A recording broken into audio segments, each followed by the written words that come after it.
This is the Tier 10 Chinese Tech Tree Tank Destroyer, the WZ-113G FT.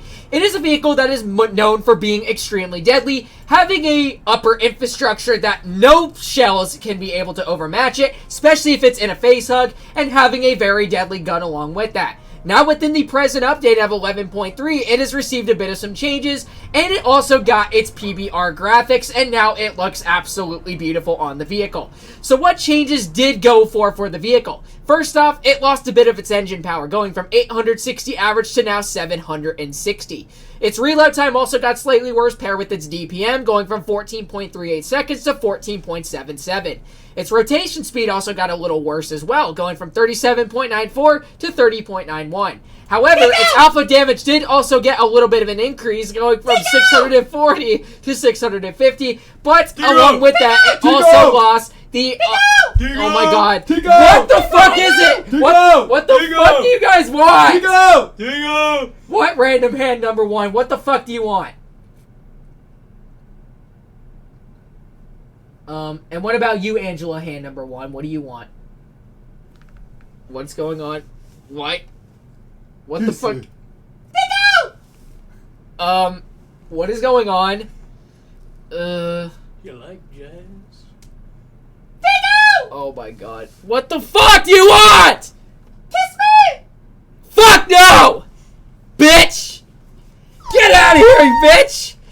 Oh my god. What am I freaking looking at right now? What are you looking at?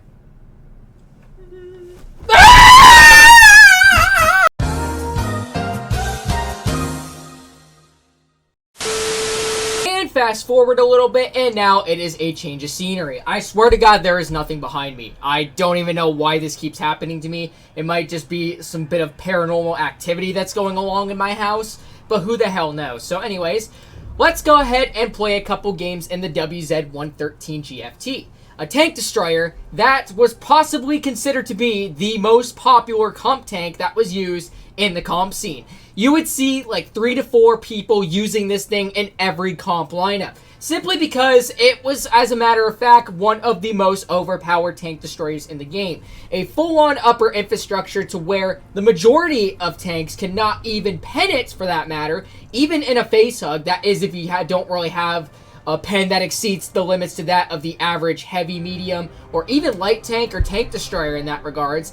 And overall, just a very hard-hitting gun with solid DPM levels, considering that although it does have a 14-second reload time, you're still able to dump out some very solid damage outputs into your enemies. So anyways, let's see how we can fare well in a couple bits of games with the new and improved, or PBR graphics, tank destroyer. So here we are in battle number 1. Let's see what they got. They have another 113G FT, T110E4, and a Contracaro Mark II. Alright, so let's see how we can fare well in this one. Let's go ahead and mosey on through just around over here, maybe towards the front in case of peeps try to poke on up over here. So I want to hide my lower plate because the full-on upper infrastructure can still not really be overmatched, especially at a distance. So that's something to do keep in mind when you are playing this tank. So it appears... oh, yep, we got the Yo already spotted out in the open. Let's get a tap for 700 already into this lower plate. This thing sincerely hits hard still, and that's why it is still considered to be the deadliest tank destroyer still to this day. So, let's see. So now he's not really going to be worried about me in the time being. So let's just go ahead and mosey on up over towards the right side over here. We also got the E4. I don't know if I can spot him. Probably not. Okay, that's alright. So I'm going to mosey onward. Looks like the Yo is going to continue moving on upwards just a tad bit more. We also got the VK off to the side.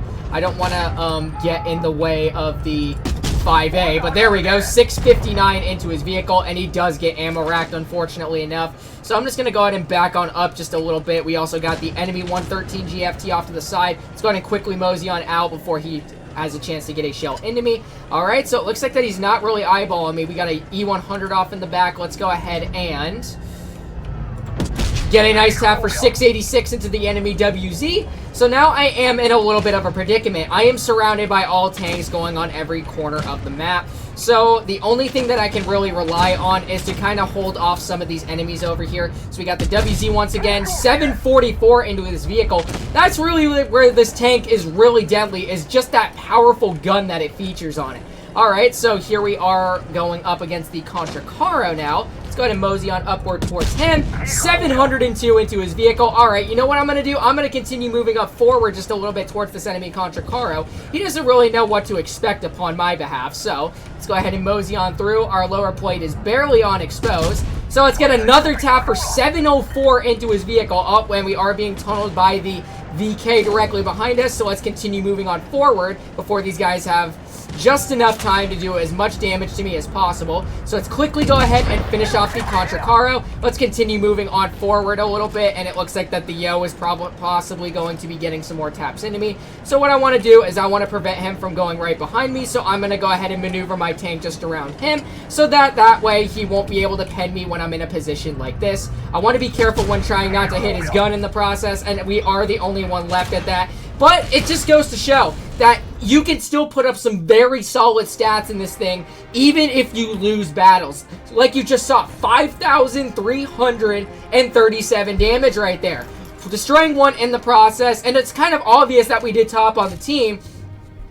And apparently our team just couldn't hold off to the best of their ability, especially for this guy right here who just got ammo racked, unfortunately, upon his behalf. It just goes to show that if you have rat teams, it doesn't really matter. You can still put up very solid stats in this thing.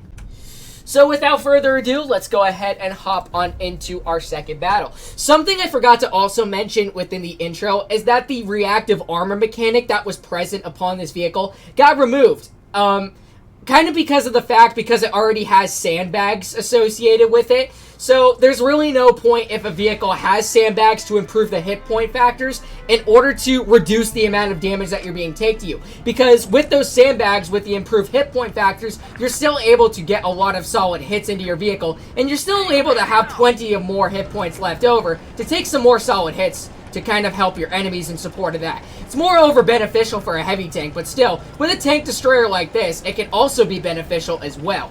So here we are in game number 2. Let's see what they got. They have a Jagdpanzer E100, they have a T30 as well, and that's all they got in terms of their TDs. Alright, so let's go ahead and mosey on towards the left, as it looks like that's where some of our team is going.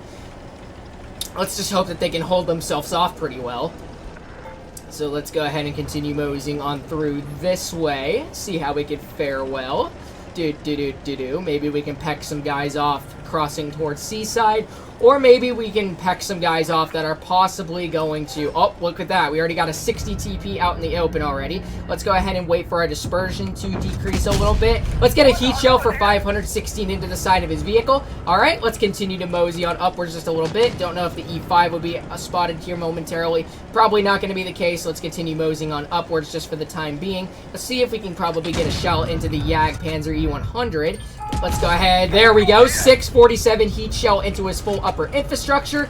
And this is where the pen can also pretty well contribute. This vehicle has 412 millimeters of heat gain. That can butter through pretty much any spaced armor that it comes across. So let's go ahead and wait for this Yag to maybe make another dire mispoke.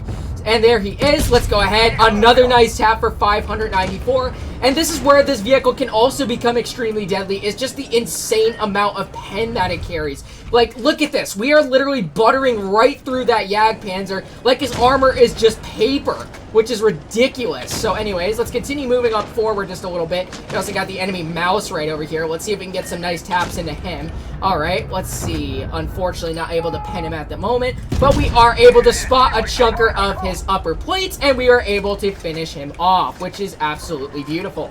Alright, let's go ahead and mosey onward towards the Jagdpanzer. Let's see if we can maybe get a finishing clear into him while at that. So reloading, and let's get an HE to guarantee that, and he is cleared. Alright, so got 2 of their enemies destroyed, and it looks like our Yag is destroyed while at that, and we do have a bit of some our allies that are low health, which is not really beneficial upon our team's behalf. Alright, so it looks like we got a T30 moseying on down. Let's just wait for him to poke himself. Oh, we also got a motion off in the back. 564. That was a bit of a low roll, but still very alright. So, let's go ahead and reload once again. We put on our adrenaline. Let's see if this Moushin is possibly going to make another dire misspoke. We also got the 60 TP off in the back. I'm going to kind of go upwards just a little bit, see if that 60 will expose himself for the time being, which it looks like it will be the case. Another tap for 669 damage into his vehicle. Again, just the levels of DPM that this thing can carry and the amount of damage output that you're able to possess within your enemies, that really just contributes to a very hard-hitting vehicle just like this. So anyways, let's see. We got the 60 once again. He's probably going to poke out once again. We also have a Moushin off to the side. Yep, the 60 is going to poke, as a matter of fact. Let's go ahead. Just barely goes low. But that is totally alright. Got the Moishin off to the side. Not able to spot him. But it looks like that he is possibly going to poke. We also got the E5 off to the side as well, who we can possibly maybe get a tap into at the moment. Unfortunately, he is moseying on back, but we got the 60 out in the open now. Let's go ahead and fire a nice shot for 664 into his vehicle. All right, let's go ahead and reload once again before the base cap goes all the way up. So, let's just make sure that the 60 is still within our peripheral point of view. So, it looks like that he is, and he is going to get cleared by us, which is absolutely beautiful. And that is a very solid victory. I don't really know why Supremacy decided to want to screw us, as we could have gotten a lot more damage out in that battle. But I can't really complain. It's still a victory at that. Still very solid damage output of 4,500 even. Destroying 3 in the process, pulling out another second class at that, and doing top on the team once again. So without further ado, let's go ahead and hop on into our third battle. I could see where a lot of people think that this tank is very much comp worthy. In every comp scene that you ever see lineup wise, you'll end up coming across a WZ-113G FG for like 95% of the time. I could see now why a lot of people think that this is possibly one of the best comp tanks out there. And as a matter of fact, for all the capabilities that it has going for a tank destroyer, it's pretty much just comes to the fact that, yeah, it's got to be the most OP tank in the game. And there's nothing to say that's wrong about that, because, wow, I wasn't really expecting to be putting up some very solid stats in this thing like myself. Like, I'm really impressed. So, anyways, here we are in game number 3. We already have a Leopard spotted, surprisingly enough, as that is the worst camo factor tank in the game. So, let's see what's gonna possibly try to poke on upwards over here. So I'm just going to be ready just in case. Let's see what they got that's possibly going to poke on out over this far side of the map right here over at base A. So we're just going to kind of wait right here. Our object 704 is with us as well.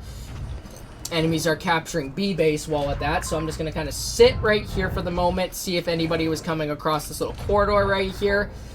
That probably does not end up being the case, so let's go ahead and mosey upward. Object 704 gets kerblunker once by the IS-4, so I'm actually going to go around over to this side and see if I can spot the IS-4 right over here. So, we already got an enemy spotted, which is the 60 TP, but I'm going to go ahead and get a quick slap into this IS-4 right there for 697 damage. Alright, and he does bounce us in the process. That's beautiful. So, let's go ahead and reload. I don't know how the 60 saw my rear end right there. Alright, so now he's going to plant himself right there. Let's see if we can possibly get another tap into the IS-4 real quick. So let's go ahead and decrease our... Alright, and we can expose the side of his vehicle right there, and there we go. Alright, so the 60 TP is over here as well, so I'm going to kind of angle right here at the 60, just to make sure that he doesn't really get any hit points down at me. The good news is that the IS-4 is backing on up, and now he really doesn't want to be dealing with anybody else, and he gets cleared in the process, which is really good. Ow! And of course the 183 had to have been in the one exact spot to where I should have known that he could have planted his tank all the way far in the back. And apparently he wasn't even spotted for that, which is actually even more crazy. So anyways, we got the 60 off to the side right over there. Let's see what else they would have that would possibly be spotted over here as well. So the 60 TP is over here. I'm just going to kind of wait. Maybe my 704 will probably mosey on out. I'm just going to kind of angle at the moment. Let's just wait and see if maybe the 60 could possibly try to come on through this little corridor right here. Oh, there he is. Alright, so unfortunately I was not able to judge where that shell would go in terms of that, so it ended up counting as a bounce, which is alright. So let's go ahead and reload once again. Maybe we can get a slap into the 60 real quick. Into that space spot right there. Beautiful. 564 into the side of his upper plate. And the object 704 gets a nice tap as well. So now he's going to back on up just a little bit. Maybe we can kind of squeeze a shell right in between the ship right here if he pokes. Or if that's not the case, I am kind of a little concerned if he pokes on out like right here in the process. So we're just going to kind of wait right here and see what things go through throughout the process. So if he does run tungsten, then I am in the range of a one-shot. So that is something to be very cautious about. But this thing is also really good at side scraping too.